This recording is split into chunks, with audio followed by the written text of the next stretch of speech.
Whoa, whoa, whoa, whoa, whoa, whoa, whoa, whoa, whoa. Wait, what's the problem? This isn't this is not a Jet show. So what? So how about this? Manning lobs it. Burris alone. Touchdown, New York. Oh, come on. I don't want to hear this. Why not? Super Bowl champions. Doesn't matter. I just don't want to hear it. What do you want to hear? How about some Mets? Hey, if I can find one good thing that happened to the Mets, here we go. Home run. Mike Piazza and the Mets lead 3-2. Oh, yeah. It's got to be, I'm sorry. We all can't be like the Yankees. Oh, speaking of. This one by Mattingly. Oh, hang on to the roof. Goodbye, home run. Don Mattingly. No. God, I can't believe I just said that. All right, well, listen. How about a little Nets? If I have to. Hit the jumper to win it. He got it. I can't take it. I can't take it anymore. It's been a second. I can't take it. How about some Knicks? Oh, yeah. Big spenders. Can't win a playoff. Fair enough. Houston pops out up top, down the lane, running jumper off the front rim and in. All right, let's get the show started. Here we are, polar opposites. Hello and welcome to the Polar Opposites Sports Extravaganza. I'm Matt Stevens, alongside me as always. Hey, it's Craig Moffitt. Craig. Maddie, it's been a minute. How you doing? Oh, man, I'm doing good. Yeah, sure. Been doing all right, I guess. Went upstate last weekend. Yeah, I was actually in Massachusetts last weekend. Oh, nice. Okay. Yeah, So, nice. took It was advantage of- cool. Yeah, take advantage of a Six Flags out there because we had like season passes. So it was actually kind of cool. It was just, it was like the fucking bee infestation of never ending. Couldn't get a soda without a fucking swarm of bees like around us. It was like driving us crazy at one point. My girlfriend would not. She would have gone right back to the car. Yeah, my wife's allergic. Like bees. she's allergic. I'm not that bad, but when I have gotten stung before and it's like swelled up like on my arm, like really bad. All right, so listen, you can follow us on Twitter at PolarOppo, on Instagram at PolarOppoPod. If Threads is still a thing, it's same thing at PolarOppoPod. We got a little bit of a hodgepodge today. We're not going to do too much sports because not really a lot of sports going on.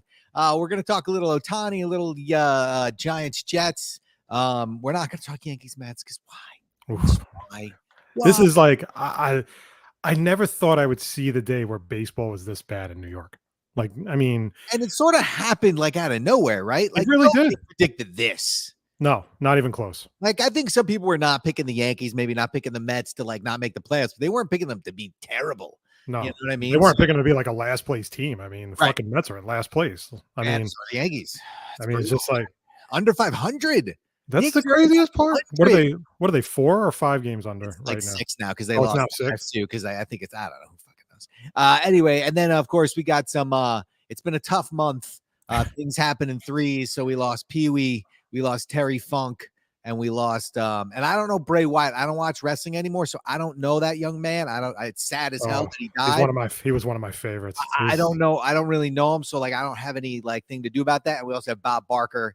I mean, man lived to be 99, but still sad as hell. So there you go. So let's kick it off. Let's do a little football, Craig. Listen, preseason is over. The Jets escaped healthy. I'm very pleased. That's probably the only thing I'm taking out of preseason is the fact the Jets got away with really no major injuries. Yeah. Like they had like yesterday, like I know McCall Hardman got like a thumb injury and Will McDonald had a minor injury, but I'm just grateful that they're going into the regular season healthy. And that's all I take out of preseason. I take nothing else out of preseason. I don't take anything out of the fact that the Jets won yesterday. I don't care. I'm just happy they're healthy. And that's all I care about. And I think we can kind of say it like already the new turf is better. Like right? Yeah. Like the last year at this time, Craig, the Giants had tons of hamstring, like nagging injuries, nonsense injuries. They don't have any of that this year. Now, like guys get hurt. I mean, it's football, right? Like guys get hurt. So like they had a couple injuries yesterday, but it was all depth injuries. None of their starters were injured, and that's just good for both teams. And so maybe the turf was really the problem, and they should have changed it years ago. And then maybe guys like Sterling Shepard and Saquon Barkley wouldn't have blown out their knees. But that's his story for another day. We don't need to. Well, I think about like the week when Gase was the coach of the Jets, week 2, and they played the 49ers, and like half the Nick Bosa went down, tore his ACL. Solomon Thomas tore his ACL. Like I think Raheem Mostert tore his ACL. It was a nightmare of like a game for the Niners. But But yeah, so here's the thing, man. Now we're at the point where you have one team that has massive expectations, and you have one team that is still being sort of underrated. And if you can guess which teams those are, you know what I'm talking about. Like the Giants are the ones with the massive expectations. Stop. We don't have the greatest quarterback to ever play football on my team, Craig. Whoa.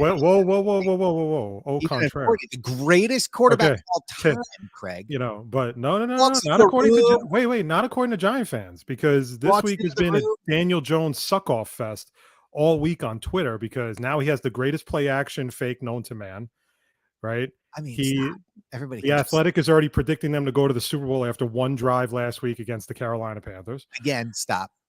Here's the thing, but I'm just telling you what people are saying. Okay, like, and then you know what? And then I listened to Locked On, the Locked On podcast. I listened to the Locked On NFL. They did their NFC division winners. You know where they had the Giants finishing? Not last. Don't tell me fucking last. Last. Are you fucking serious? Last. The Commanders finishing second. How the hell is that even possible? Because the quarterback, they love the quarterback. Oh, Jesus Christ. Sam Howell's going to get destroyed in the first week of the season. But you see what I mean, though? It's like, I got off Twitter yesterday for mental health reasons, because quite frankly, and listen, there's nothing wrong with being excited about the Giants this year, because I think the Giants are going to be a really good team. I think they are going to be a very good team in the NFC. Here's the problem. It's just that, like, Matt, holy shit. Yeah, like one fucking play, and they're like, oh God, this is the greatest. This guy's fucking gonna be amazing. They trade for Isaiah Simmons, right? Low risk, high reward pickup is the way I kind of looked at it. It's a 7th round pick, former 1st round pick, didn't really pan out with the Cardinals. And the funny thing is, the stories I was reading about was that they gave him the option of what position he wanted to play. Isaiah Simmons in Arizona, right? And he said he wanted to play safety. So they said, okay, we'll put you in the safety. I guess they were putting him more as like a box safety, kind of like a guy going after the quarterback, kind of like what Jamal Adams is now in Seattle. He was awful. Like, he was just like awful. Like, and then they wind up trading him. Giant fans going ape shit on Twitter, like, Joe Shane is a genius. He's the fucking greatest GM in the world. And the funny thing about it is that, and I was watching a video with Peter Schrager from the NFL Network. I do. Right? Peter Schrager, like, he covers the Jets, but he also he's on that Good Morning Football, New York football show in the morning. And he made a good point. He said, look, he goes, if you don't think that, he goes, there's nothing wrong with the Giant fans being excited about Isaiah Simmons, because he could wind up being a very good player for the Giants. But at the end of the day, it's like, you're acting like, they're basically saying, like, he's not Lawrence Taylor. Like, and they're treating him like he's Lawrence Taylor. And it's like, the Cardinals were shopping him. Like, they were shopping him, and they had no choice, but they had to take a 7th round pick for him, because it just probably wasn't much of a return for him. In defense of Giants fans, and you know that I'm not want to do that a lot because most of them are idiots, but still, in defense of Giants fans, here's all I'll say. One, I think for the value, it's a no-brainer. Of course. Like value. But on top of that, can you name me the last good linebacker to play for the Giants? Antonio Pierce. Okay, how long ago was that? And so, ago. like, the Giants, whose fandom has been like since. Wait, wasn't Alec Ogletree not a bad linebacker for them when they had him? Terrible for them, terrible. And what's his name? The dude that came from Green Bay, the dude who Blake Martinez. Yeah, baby guy. Like, he was good until he got hurt, but that was for like half the season. The Giants just haven't had any linebackers. And we've been starved for linebackers because, like, for us, that's defense, right? Like, I mean, think about our history. A lot of it, your defensive line, right? Yeah, sure. And the Giants are linebackers. Mm-hmm. And so, like, when you haven't had a good linebacker, like Okereke, that's why everyone's so excited about Okereke. Like, I don't know how good he is, but I'm like, fuck, dude, the guy's like better than any linebacker I've had over the last 15 years. He was good last year with the Colts. Like, he was definitely good with the Colts last year. So I think they're overhyping this guy because they're just excited to have an athletic linebacker instead of the slow plotting idiots we usually have. Plus the fact that he'll be really good in coverage of, like, tight ends, which the Giants are just terrible at and have been terrible at for years. Now, relax, everybody. There's a reason why a guy who was the 8th pick in the draft just got traded for a 7th round pick. There's a reason. It's not because the Cardinals are just really bad at football. I mean, they are really bad at football, but that's not the reason. That's going to be a brutal season for them this year. But that's not the reason, right? Like the reason is because he hasn't been good. He hasn't been good. He doesn't seem like he didn't seem motivated in Arizona. Like maybe that's what it is. And maybe Wink Martindale will get it out of him. But it's like, and spare me that, well, the guy who's really going to get it out of him is Wink Martindale. Because what if Wink Martindale doesn't get it out of him? Like, whose fault is that at the end of the day is basically my question. The other thing I'll say it too is this, Craig. How many times has a guy like in the 5th year, like in the 4th year, just blown up and become really, really good? Like guys who play his position where they pass rush or whatever, they're either good or they're not. It's very rare that they become like really good after like the 4th year. You know what I mean? Mm-hmm. So like, I don't anticipate, like, here's the thing. He's a body who's athletic. And if he can cover tight ends, all season, it's worth it for me all day, right? If he can just do that, I don't need any sacks. I don't need anything. If he can just make it so that tight ends don't destroy us with that little friggin' 9-yard in or whatever the hell it is, then I'm good. But like you said, it's a low risk, high reward. It's a 7th round pick. Have to do it. If the Giants are as good as they're going to be this year, that 7th round pick is that shit. No. I'm talking about the seeding. I think you're like I'm saying I think the Giants are going to be a good team. Do I think they're going to be the best team in the league? No, they're going to be. But like you're talking about a mid to low 7th round pick, for crying out loud. That's my point. And so it's like it's really just a nothing. It's a trade for nothing. Yeah, that's pretty much what it is. It's a trade for a guy who is never going to make your team anyway. But it's like, Giant fans just and listen, and Jet fans are fucking guilty of this too, which pisses me off more, which pisses me off just as much. So it's like they don't get a pass from me on this either. So, but it's like they make a trade, and it's like Joe Shane, greatest general manager of all time, and like I was talking to my wife's cousin, and my wife's cousin goes, I think even Joe Shane is going, dude, fucking relax. That's right? Because now, like the first time they have a terrible loss, everyone's going to jump ship. Like that's how this goes. It's absolutely infuriating. Now let's get on to the Super Bowl contending New York Jets. Let me just say one more thing about the Giants. Go ahead. You know that I've been a reasonable supporter of Daniel Jones since he got drafted, because to me, when they draft somebody, I'm going to support that person, right? Whether I like the pick or not is irrelevant. Here's the thing. Okay, let me interrupt you there for a minute. We haven't done this show we haven't done a football show in years. So we weren't around when they drafted Daniel Jones. Yes, we were. We were on. No, we weren't. We were on when they drafted Saquon Barkley. Now we were on radio. For all I know, you could have been going ape shit, and somewhere in that house right now is a shrine to Daniel Jones. No, I don't ever. There's a newfound love for the Duke Blue Devils. No. There's, here's my favorite number is 8. This is it though, because that contract is not guaranteed past next year. So they gave you weapons. They got you Waller. You got Saquon. They hopefully shored up the offensive line. You got a couple other guys. They got Hyatt, who's super fast, who like beat Sauce Gardner last night. That's how fast that dude is. Oh, he's fast. Yeah. I mean, I think he's going to be a good player. Yeah, he totally dusted Sauce. I'm not going to. But I'm saying that's what he brings to the table is speed, right? Like that's his job. He has to be faster than Sauce Gardner, or else he serves no purpose. You know what I mean? So it was like, remember that guy John Ross, like the Giants had a couple of years ago. He was like one of the fastest guys in the league, and then he just could never that was pretty much it. That's all he really had. His Hyatt actually has great hands, which is a story of another day. But anyway, you got to do it this year. It has to be done. And I hope he gets it done, because if you look at like the evolution of guys like sort of like him, like Jalen Hurts, I would say was kind of like him. Like a year ago, before Jalen Hurts got AJ Brown, everything was about the same stats as Daniel Jones. It's time to knock it up the next level. Now, the Super Bowl contending, the Super Bowl favorites, New York Jets. Super Bowl favorites. With their bigger than Mahomes? With the greatest quarterback. Oh, this is so typical Matt Stevens right here. This is so typical. The greatest quarterback who's also a conspiracy theorist to ever walk the planet is by far Aaron Rodgers. And I mean, did you watch him last night? I mean, it was unbelievable. I mean, he just was tearing up the Giants' third string unit. It was amazing. Oh, so you're going to be that douche? You're gonna be that douche, like really? No. Look, they had to. No. Please, don't. They had to play him. Don't spare my feelings. No, he had to play. He had to. Let me tell you right now. I literally prayed that, that the 5:55 before kickoff last night. Yeah. I go, just protect Aaron Rodgers, please. Like, just I mean, I was he like, had and to that, play, right? Like he had to. Like they couldn't go into the season with him not seeing any yeah, action in a new team like that. I think that, yeah, and I think he knew that in a way. I think he wanted to play.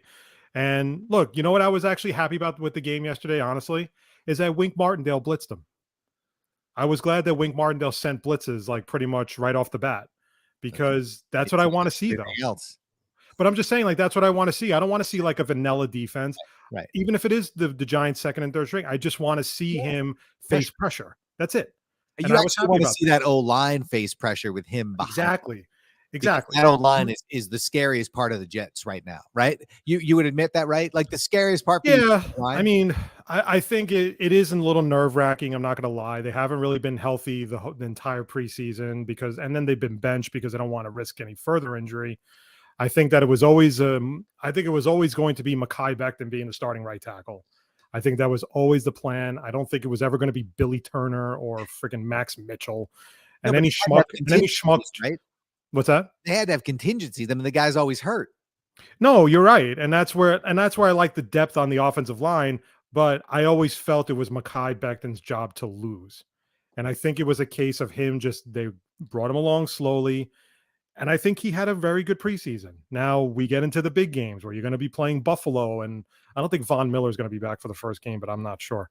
But you're going to be playing Buffalo's pass rush 4 quarters, number 1 defense. That's where we're going to see how Becton, Dwayne Brown should be back for week 1. He just got cleared the other day. You know, Vera Tucker and Tomlinson have been dealing with a couple of nagging injuries, but nothing really serious. But it was really important for Rodgers to play yesterday. I thought he looked good. Not going to sit here and be like, oh, yeah, you know, this is the elite Aaron Rodgers. I mean, it was 5 of 8 for 47 yards. So let's but touchdown. I was just happy. And the thing was the touchdown he threw to Garrett Wilson was right in the perfect spot, because he's the only one catching that ball at the end of the day, like where he placed it.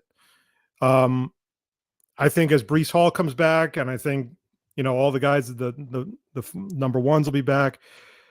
I think the defense will be very good this year. And I know you're going to get mad at me when I do this, I always set my expectations low. And the reason why this year, man, you can't do that this year. Stop. Yeah, I can do whatever I want. Yeah, because then no. I can do whatever I want. No, because then if they crap the bed, I don't get to taste tears, because you're like, well, in the beginning I said blah blah blah. I'll just cancel shows. You just no, man. I'm like, Maddie, Maddie, I can't do the show today. My foot hurts.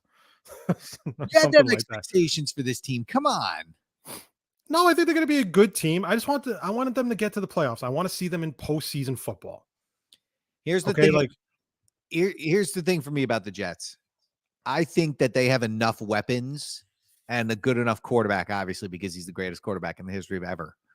Oh, really bothers does it really bother Giant fans that much?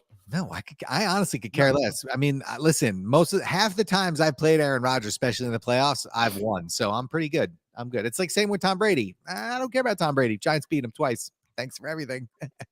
But here's the thing. I think the Jets have enough weapons offensively between the running game and the wide receivers that the problems with the O-line won't be as prevalent, right? Because you can't just straight play everyone man up on defense against the Jets offense. They're gonna carve you up. So you're gonna. I think that Rodgers will know to get rid of the football quick. Whereas with Zach Wilson, it was more of an issue. Like he held the ball too long, and he was always trying to make like a highlight reel play. Well, I think Zach Wilson can't complete a 5-yard out. He completed a 50-yard bomb on the run off his I actually think Zach had a better preseason than we give him credit for. And he was never going to be a starting quarterback this year because we have Rodgers. So a lot of the pressure is off of him this year. I thought he handled himself pretty well. I thought that it was not, if you have to go to your backup this year, you're in deep shit anyway, right? Right. I think it's pretty safe to say. I just think that when you look at it, like, the problem for the Giants last year was that their O-line wasn't good and they didn't have any weapons. So teams could just tee up and like just rush the quarterback over and over and over again. You know what I mean? With the Jets, you can't do that because you're going to leave somebody single covered somewhere and that person's going to get open and they're going to score. So you're going to have to get there with 4. And I think the Jet offensive line can hold up against that. It's when you get constant pressure that shit starts to go wrong. And all you need is one hit. And I just don't think Rodgers is going to take that hit anymore. I think you're going to see Rodgers do a lot of what Eli Manning did later in his career when like he knew the hit was coming. He just sort of collapsed. You know what I mean? Yeah. And I love that. I didn't want Eli getting hit. You don't want Rodgers getting hit. Take the 5-yard loss. I'd much rather that than your collarbone get shattered because you got trashed into the ground. Well, I think he'll take the sack more times than not. Or he'll just try to he'll just throw the ball out of bounds more times than not. I like the Jets' weapons this year. I like having Conklin and Uzama. I think Ruckert's going to have like a bigger role this year, especially now with Davis retiring. Like, I don't expect him to be like a wide receiver, but I definitely expect him to be more involved in the offense. Garrett Wilson is one of the top receivers right now in the league, as far as I'm concerned. I know it's just coming off one rookie season, but he won the Offensive Rookie of the Year. And I think Allen Lazard is a solid 2. I don't know why people think he's not a 2. I definitely think he's a 2. And then McCole Hardman will be a 3. And the running game, I love Breece Hall, of course. I think Izzy Abanikanda had a very good preseason. Michael Carter worries me. I don't think he's as good. I think he's really struggled. I didn't like him. I watched the replay of the game yesterday, and he literally got just, as soon as he handed the ball, he ran right into a Giants defender, like literally ran right into the guy. Like, it wasn't even close. He had no chance to beat this guy. So that concerns me, though, with a guy like Michael Carter, because I feel like he had a decent rookie season, and it's kind of gone downhill from there. Wait, and Cooks? Yeah, we have Dalvin Cook. I'm just saying that. Wait, yeah, no, I was thinking Brand. Sorry, I was thinking of Brandon Cooks and Dalvin Cook. Yeah, Dalvin Cook. Thank you. I'm just saying that, like, a guy like Michael Carter, because right now, even with Dalvin Cook, I don't know if Breece Hall is playing week 1. He may not. Right. And if he does, it's going to be very limited. He's not, they're not going to want to push him. He's coming off a torn ACL, man. He shouldn't. Why? They shouldn't. You don't need him to play week 1. You don't even need him to play. You don't even, in fact, to be honest with you, Craig, you have the depth to where you could just have him sit the first 6 games. Yeah, put him on short-term IR. There's nothing wrong with that. I mean, he's less than a year removed from that injury, because that injury happened in October when they played Denver. Right. So that's where a guy like Dalvin Cook comes in. That's where a guy like Abanikanda will come in to share some carries. The offensive line is going to be an issue. I think it's going to be an issue all season. There's only so much you can do with the line. Like, I think you can scheme a lot of that crap out of it, right? Like, I think you have your best 5. You have Brown, right. You have, so here's the question. Mm-hmm. Give me the win-loss. And where they finish in the division. I think they're going to finish second in the division. Who finishes? I still think it'll be Buffalo. I don't think Miami is as good as everybody's making them out to be. And I think New England's offense is not going to be good. You don't think Vic Fangio is going to all of a sudden make the Miami defense the greatest in the world? Come on. It's not even that, though. It's that every time the Dolphins bring in like a high-priced player, they still finish in the same fucking spot. Like, they went out and got Tyreek Hill. They still finished 9-8. They still went out and got Bradley Chubb, 9-8. Jalen Ramsey now is out till December. Right. 9-8. So, yeah, they're going to be 9-8. They're going to be like hovering around a playoff spot. I think the Jets will finish, I'm going to say 11-6. Okay. I think they'll be 11-6. Finish second. So wild card. I think they'll finish second, so they'll be the wild card team. I think Buffalo, although Buffalo's window is closing, man. I'm not as high on Buffalo as I used to be. I just feel like they're, after they got smoked by Cincinnati. I'm just saying last year they got smoked by Cincinnati at home in a playoff game. Like, I'm just not sold on them as much as I was like a year or 2 ago. I don't know. So part of me thinks that, like, what happened with DeMar Hamlin when they had to like cancel that game and then they had to replay it and all that crap. Like, I think that really sort of affected them down the stretch. But at the same time, like, also Diggs wants out. So who knows what kind of distraction that's going to be. You know what I mean? Like, that could be a huge distraction. So, see, but why would Diggs want out when he just signed a big contract with them? Because he doesn't want to play in the cold. I don't know. Maybe that doesn't make any sense. Then why would you sign a big contract with them? Maybe because he signed it before last season, right? Yeah. So maybe he still had over 1,400 yards receiving. But maybe what happened in the playoff game soured him a little bit. I don't know, man. I'm just saying what's what I heard. I didn't say he did it. That's what I heard. So there you go. Craig's got the Jets finishing second with 11 wins. 11. Nice. I was gonna say 9-8, but I know you get pissed. Fucking Jet fans. What about the Giants? Don't you fucking dare. Don't you be like, oh, they're going to finish like 9-8. I mean, the problem is they have a really hard schedule, dude. Like, they really do have a hard schedule. One thing I didn't realize is that for all the Giant fans who sit there and say they're the best team in the division, they went 1-4-1 last year against the NFC. That's the other problem. So and they fucking tied the Commanders, for crying out loud. But that's my problem, Craig. So, like, I want to give them 10 wins, but at the same point, like, they're not going to win 4. They're going to lose 4 games in the division alone. You know what I mean? They're going to get swept by the Cowboys, or? But until they beat them, how can I think they're going to win? They haven't won in like 7 years. So why would I think they're going to beat the Eagles or the Cowboys since they haven't done it? Right? So, like, that's 4 losses right there. So that means they're only going to lose 2 more games to get to 11-6. No, they're probably going to win 9-10 games and finish. Do you consider Waller your number 1 wide receiver?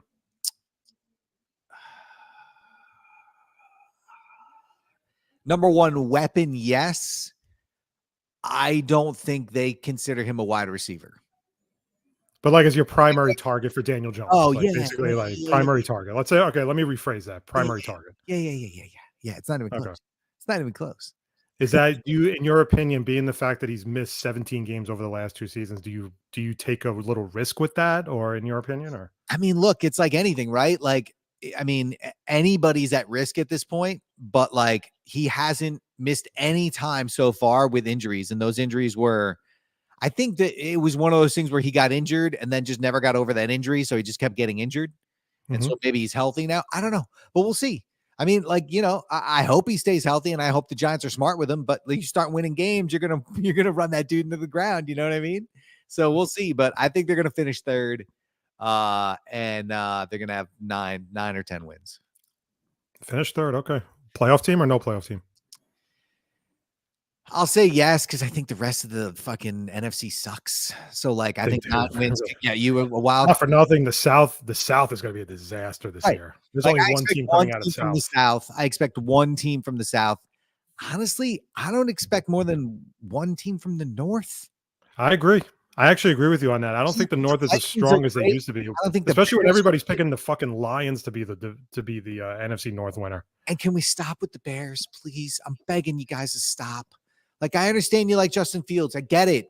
But you can't tell me Justin Fields is better than Jalen Hurts. And I hate the fucking Eagles, man. You know that. But you can't tell me he's better than Jalen Hurts. You can't do it.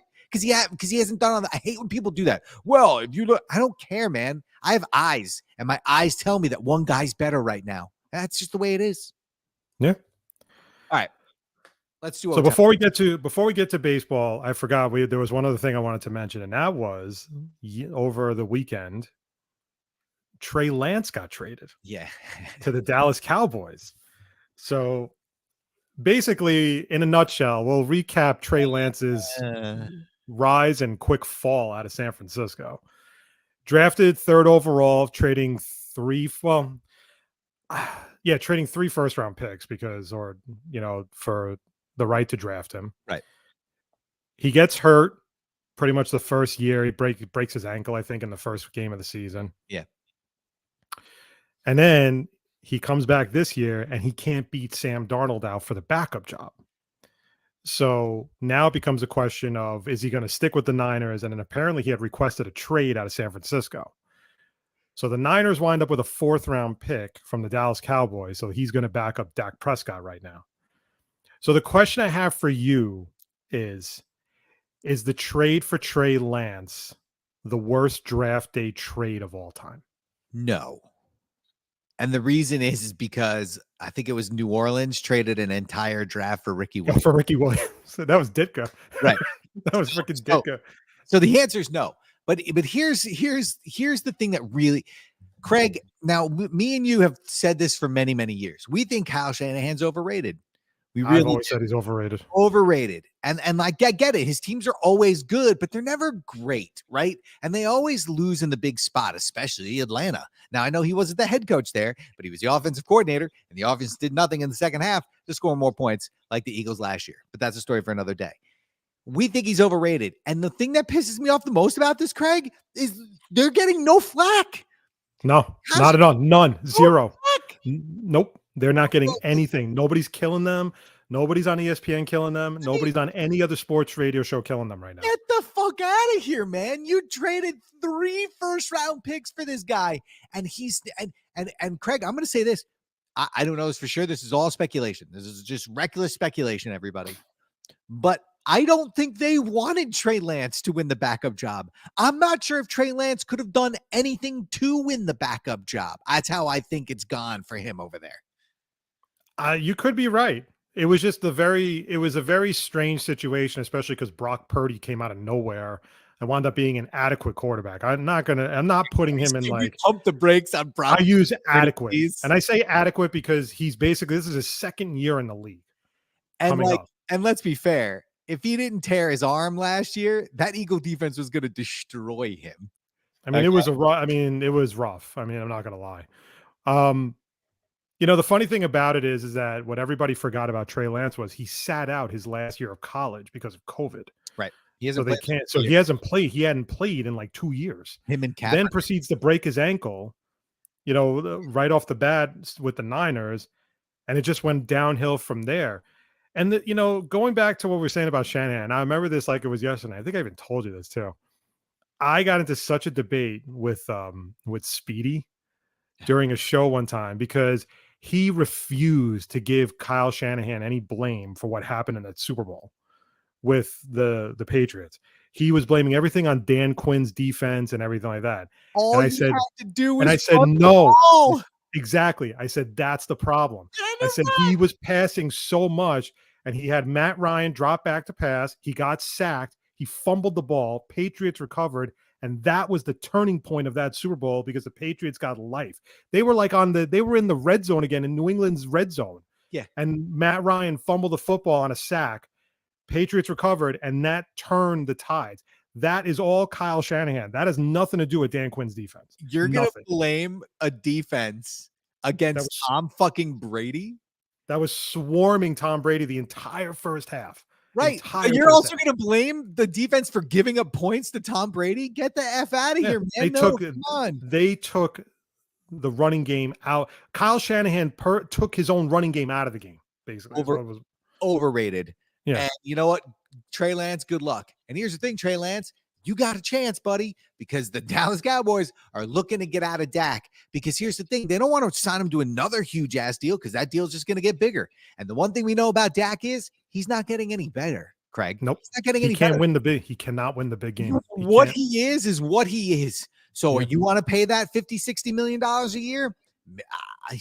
When you could pay Trey Lance 30-40? I mean, shit. So I think Trey Lance has an actual chance here if Dak were to get hurt and he plays well to unseat Dak very easily. And I could actually see Cowboy fans if the Giants somehow win the game opening night, which they're not going to do because they never beat the Cowboys, but regardless, if they somehow win that game, even at home, it doesn't matter. They always lose. Cowboys and Eagles, 4 games a year, they lose. Boom. But if the Giants win that game and Dak isn't great, they're going to start calling for Trey Lance immediately. Well, the thing is like Dak does not do anything impressive anymore. Like he's not that elite quarterback to me. In big spots, he fails. He comes up very small. I'll say, and granted, they finally won a playoff game last year, but then they got beat in the second round. It just since he broke his ankle against the Giants, he's not been the same person. He just really hasn't been a good quarterback, like in my opinion. And the thing is though, is that Jerry Jones fucking loves him. And that's why he keeps paying him big money. And you just keep getting the same result. Enough of that scrap. All right. So let's jump to baseball. We're going to talk. We don't need to talk about the Yankees and Mets. They're both in last place. They're both miserable. And we'll just keep it at that. The big news that happened over the weekend, a few days before, Shohei Ohtani diagnosed with a torn UCL. He is going to get a second opinion, but it's sounding like he's going to have Tommy John surgery.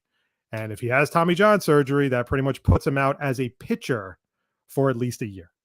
That's the second. And that's a second one. I forgot about that. Good call. Thank you. If you can name me all the pitchers who have been super successful after the second Tommy John, you can probably do it, but it'll only take one hand because there's. I have a question now, and this is what I was kind of thinking about the other day. Sure, please. So, without him being a pitcher, he's a glorified designated hitter because he doesn't play any other positions in the field unless they put him at first base or, I think you know, is he an outfielder? Right field is where he played when Okay. he came over. So he plays right field. But at the same time, you're signing this guy to be a dual threat. You're signing him to be a pitcher and you're signing him to be a hitter. Okay. In the same game, mind you. So the question ultimately becomes with him being a free agent after this season, how big of a hit do you think his next contract is going to take? Because he's basically going to be useless for you next season. Because even if he's a designated hitter, he's going to miss time. He's going to miss time, right? Not necessarily. Guys have hit with the. I think didn't Bryce Harper hit when he was coming back from a UCL? Then but he went out though for a while too. He wasn't really. No, he's going to miss time. He's going to have to miss time. But it depends when he has. Now, have the surgery today, man. Like, what the fuck you waiting for? Like, what are you waiting for? Like, every day you wait, it's just another day. You can't come back. So what are you waiting for? The other thing too, Craig, is this. It depends on who's bidding, right? Like, if you got a guy who doesn't give a crap about money, then they're just going to give him whatever he wants on the hope that he pitches again. Now, I'll say this, and nobody's talked about this yet, so I'm going to say that I'm going to be the first to mention this. I would consider, and I would talk to him first, obviously, because you can't just make the decision without him, is make him a closer. You want to make him a closer? Make him the closer. Well, there was another like. I mean, so like your second tour in UCL. So clearly you cannot pitch 6-7 innings every 5 days without hurting yourself eventually. Right? True. Maybe closing, maybe pitching 3-4 times a week for 1 inning. You know what I mean? Like, and then you still get the dual threat. You still have a major component of your bullpen taken care of. And he still gets to hit because he's going to have to do that till the 9th inning. No, that's definitely a possibility. But again, it just becomes that whole $500-600 million contract at this point. They're going to give it. He's still going to get it based on the idea that he'll pitch at some point, even if he's not good. It'll still be sort of like a gimmick for like a year, right? Until he becomes a DH. That's what I think. I think he's going to get his money. So here's the other thing that came up as the funny thing about stories like this is, a story like big stories in general, is you always wait for the other shoe to drop, right? Sure. Every time a player gets traded and there's always some drama or whatever, there's always a story afterwards as to why they were traded, right, or why they were this. So according to an article in the Washington Post about Ohtani, it says Angels general manager Perry Manassian told reporters on Friday that Ohtani had not undergone imaging prior to that week. There was no arm issue, just fatigue, tired, cramping, dehydration. Manassian clarified on Saturday that the Angels had offered Ohtani the chance to undergo imaging beforehand, but that Ohtani and his agent had declined on the grounds that they didn't feel a finger cramp necessitated it. So the question becomes, if the Angels were saying, okay, why don't we go check it out, and he refused, was there something there?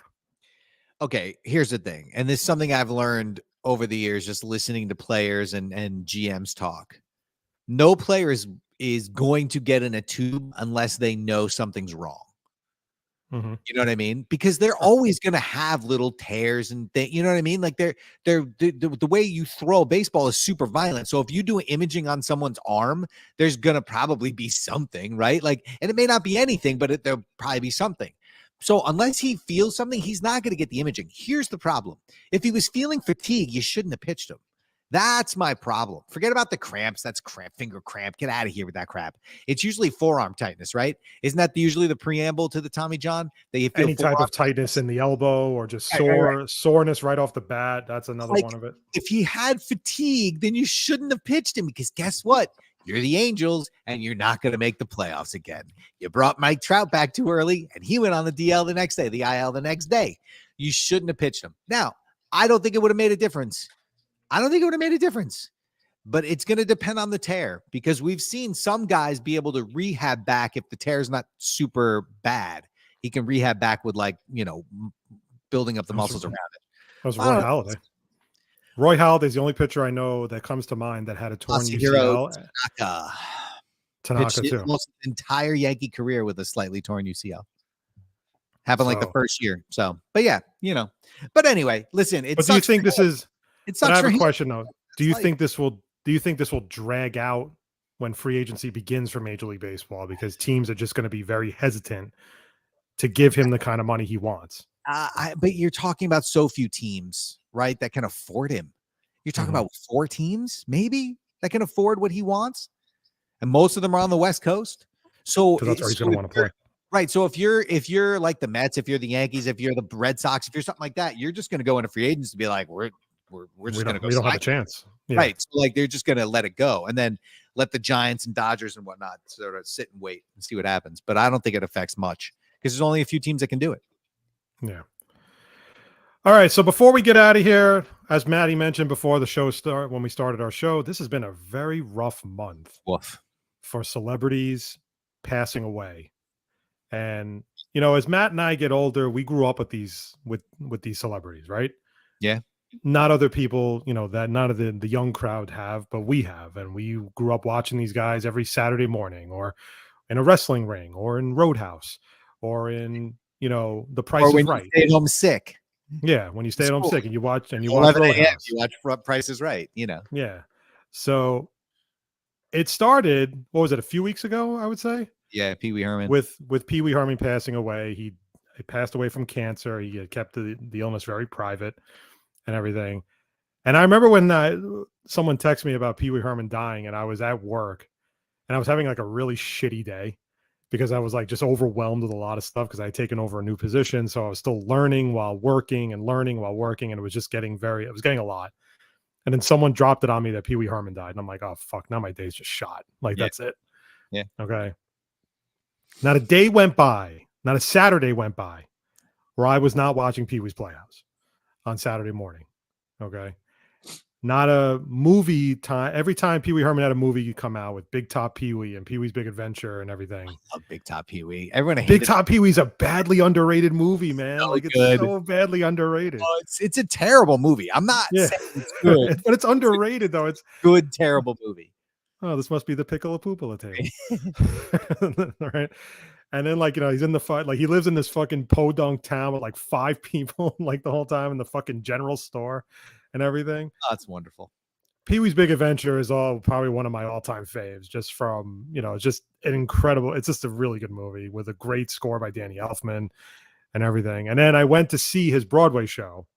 Okay. The Pee Wee Herman show on Broadway. And it's like one of those, because it's so nostalgic. Yeah. Okay. It's so nostalgic.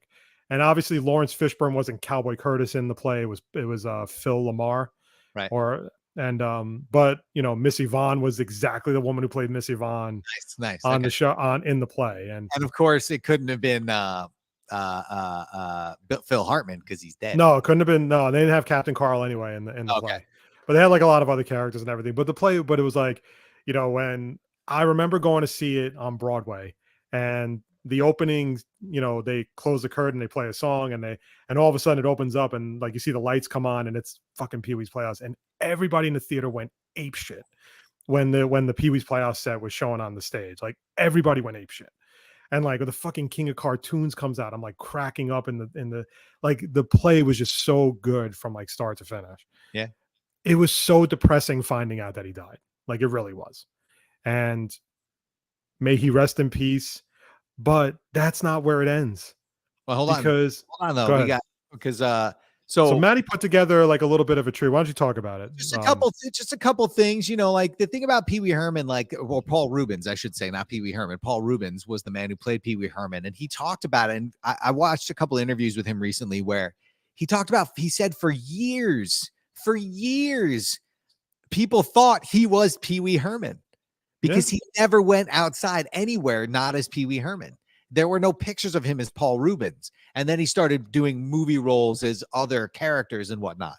My first was he did a show at the Roxy in like 1981 where Lawrence Fishburne played Cowboy Carl and Phil Hartman played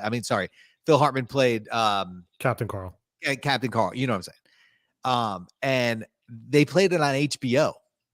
And when I was a kid, we had cable. We were one of the people who had cable when I was a kid, and we had HBO. And I watched that special. Now, that special is not for kids.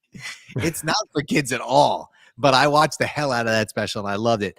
But like, then you get to, I mean, listen, he was a great performance artist, right? Because that's what Pee Wee Herman is. It's performance art, right? You're going on as somebody else, and he just, like, when you listen to him, just like listen to his voice, because he changes. You always, you think it's just that that whole thing, but he changes the timbre of his voice when he's trying to drive home a point. Like, this one is one of my favorites. There's a lot of things about me you don't know anything about, Daddy.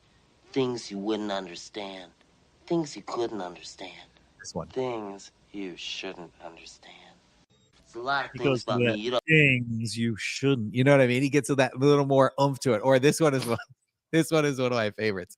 Hold on one second. Here we go. Oh, really? Where are they hosing him down? Oh, really? The funniest part about it is like the guy who plays like the fucking bouncer or whatever. Yeah, but it's also the guy who played Sub-Zero in The Running Man. Yes. With Arnold Schwarzenegger. Yeah. Right. And then, of course, the one of the most famous. I know you are, but what am I? You're a nerd. I know you are, but what am I? You're an idiot. I know you are, but what am I? I know you are, but what am I? So It's ludicrous. There are so many. Yeah. There are so many funny parts in Pee-wee's Big Adventure. Like, And then this is the last one I want to play, because it just showed how wonderful it was when the scene after the bike gets stolen, right, where he has everybody in the room and he's doing like the detective stuff, and he just goes off about the pen. Jimmy, What is this? Too late! Chip. Looks like a pen. Exactly. I bought this pen 1 hour before my bike was stolen. Why? What's the significance? I don't know! It's so random. Oh God, I love it. All right, so that's Pee Wee Herman. Unfortunately, rest in peace. Paul Rubens, of course, was in a terrible movie. What was the superhero movie he was in? Mystery Men. Was that the one? He played. I never saw it. Yeah, but I remember it. He's also in the second Batman with he played Cobblepot's father. Yeah, he was in the very beginning, and then of course, like one of the off the movie stories was when he got caught in that movie theater, giving himself a happy ending. So, so all right, so let's move on. Who do you want to do next? You want to do Funk or Barker? Let's do Terry Funk next. Terry Funk was a wrestler that I grew up with when I was a kid. His big thing was the branding iron. Always came out with the branding iron. Always branded his opponents when he beat them and everything, especially when he was on Superstars of Wrestling or WCW at the time, whatever it was.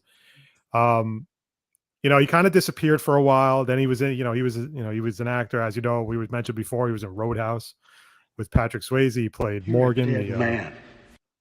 You're a dead man. He goes, you don't have the right temperament for the trade and everything. And the funniest part about Roadhouse is that scene when Dalton first shows up at the Double Deuce. Yeah. And he's just watching it all unfold in the corner with a cup of black coffee.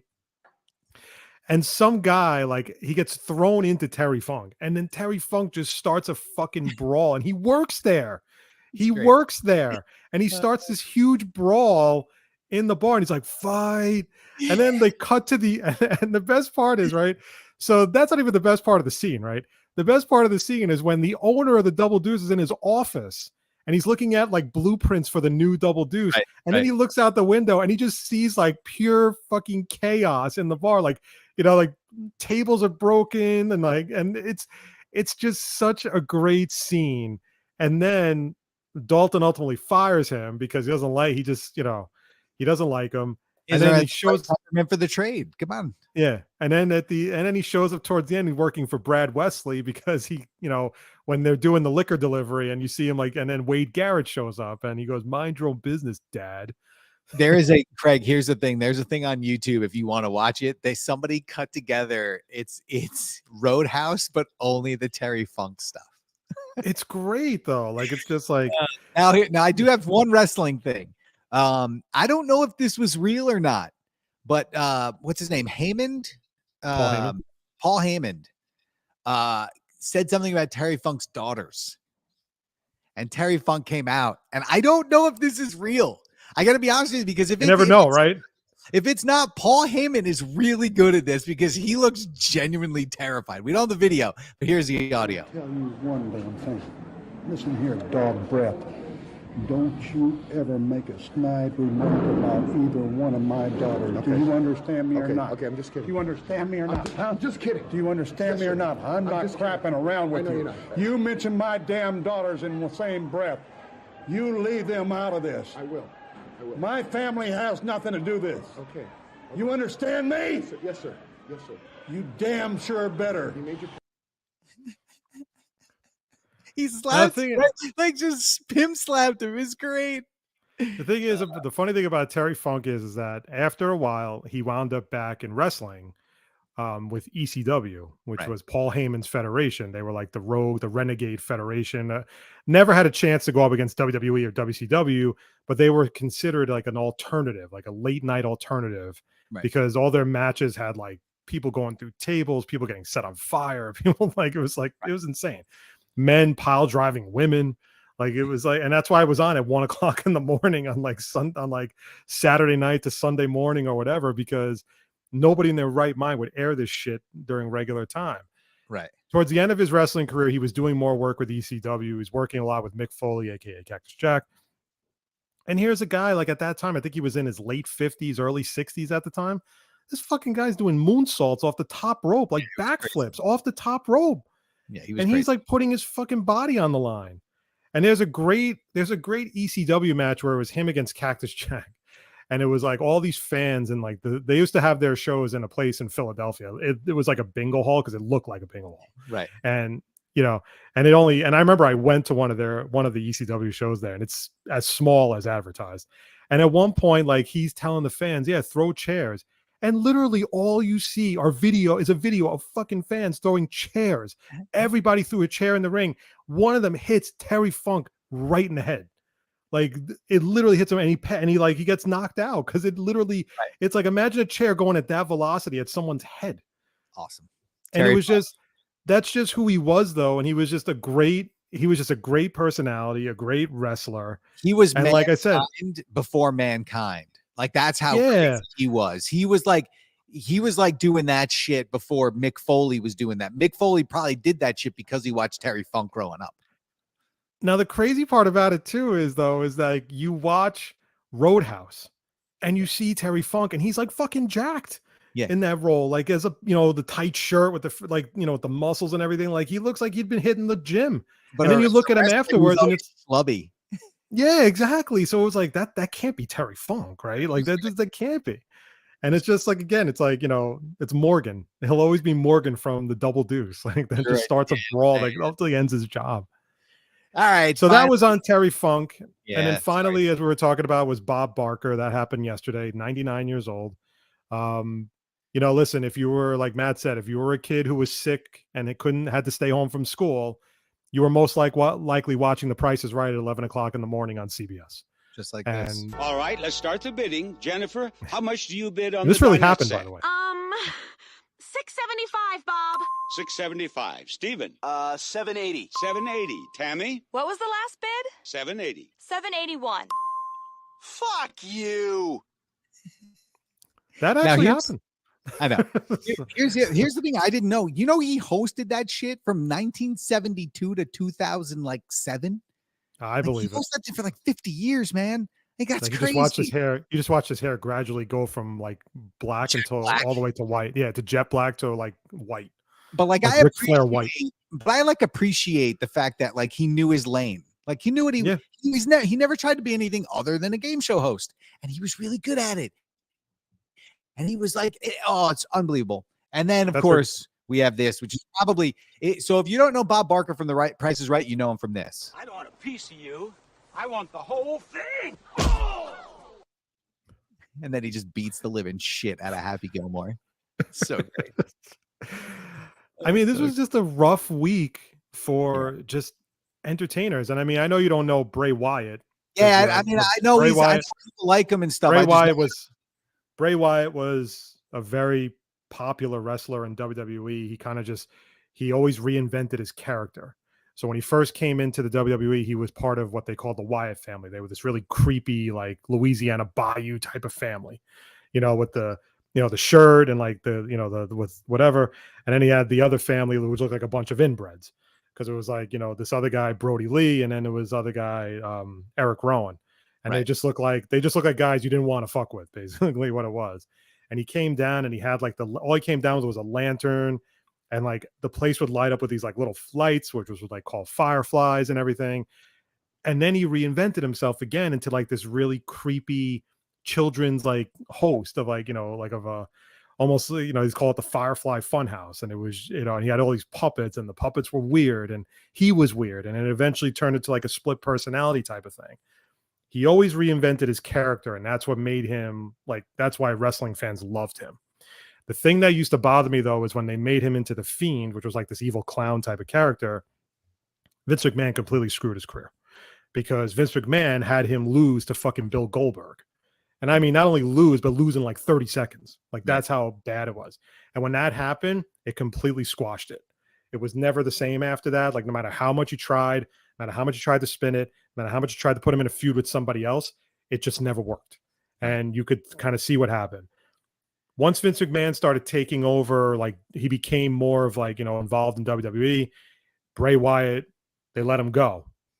Then what happened was Vince McMahon got caught banging his paralegal or something like that, or passing around his paralegal to other guys, and they all came back to bite him in the ass, and he had to step away. So when that happened, Triple H took over again, and then they brought Bray Wyatt back. Ultimately, what happened with Bray Wyatt was he had developed COVID, and which in turn triggered a heart condition that he never really recovered from. And he ultimately had a heart attack and passed away. But when you read a lot of the emotional send-offs for him, it's like he was the greatest guy in the world, always made time for you, one of the nicest people you'll ever meet in your life. He was 36 years old. Yeah, it's crazy. And it was just, and it wasn't one of those things from wear and tear in the ring. It was just, he had a heart condition, and he was out of wrestling for a while because of an illness. Nobody would really talk about it. A lot of people thought it was bullshit. There were definitely plenty of people who thought it was bullshit. Right. And all of a sudden this just pops up. And it was it's been a depressing couple of weeks, because these are people, not necessarily Bray Wyatt. We'll kind of take him out of it. These are people we grew up with. Mm-hmm. These are celebrities we grew up with, people we wouldn't miss. Like every time Pee Wee Herman did something, we were all excited because we just grew up with him. Okay. Terry Funk, kind of disappeared from wrestling. He was at the Hall of Fame, the WWE Hall of Fame, but you'll always remember Terry Funk as, the brand, and, just, branding, fake branding people after everyone, every time he beat somebody, hardcore matches where he was just bleeding like a freaking pig. It was just insane. And then of course, Bob Barker is a person, even if you didn't watch The Price is Right, you knew him enough from reality shows. You knew him enough from Happy Gilmore to know who he was and what he was all about. And he's one of the greatest game show hosts of all time. And like you said, he just stayed in his lane. Spay and neuter your pets. Yeah. And that brought me to another scene of Family Guy, when Brian is watching TV and he's watching The Price is Right. And Bob Barker, after every episode of The Price is Right, always ended the same way. Please conserve the dog population or the pet population, have your pets spayed and neutered. And every time they do it on Family Guy, and Brian, they cut to Brian sitting on the couch, and he just goes, "I'll just die already." Right? 99's a good run, man. Yeah, I mean, it's an absolute great run. They all will be missed, and it's just again, when you watch childhood people from your past, it gets very depressing. Yeah. So, but on that note, the show has to end. Matt, you got anything else before we get out of here? No. Nothing. No. Literally nothing. No. I'm out. All right, everyone. We'd like to thank everybody for watching the Polar Opposites this week. Check us out on Twitter at Polar Oppo. Check out on Instagram at Polar Oppo Pod. You can follow the show, subscribe to the show, courtesy of Apple Podcasts and Spotify. Like and comment, leave us a 5-star review. On behalf of Matt, this is Craig. This has been the Polar Opposites podcast. Wherever you are, stay safe. Enjoy the rest of your week. Maddie, we're about 2 weeks out from the start of the NFL season. Woo-hoo! Why don't you take us out like you normally do? Bye. Take care, everyone. Have a good one.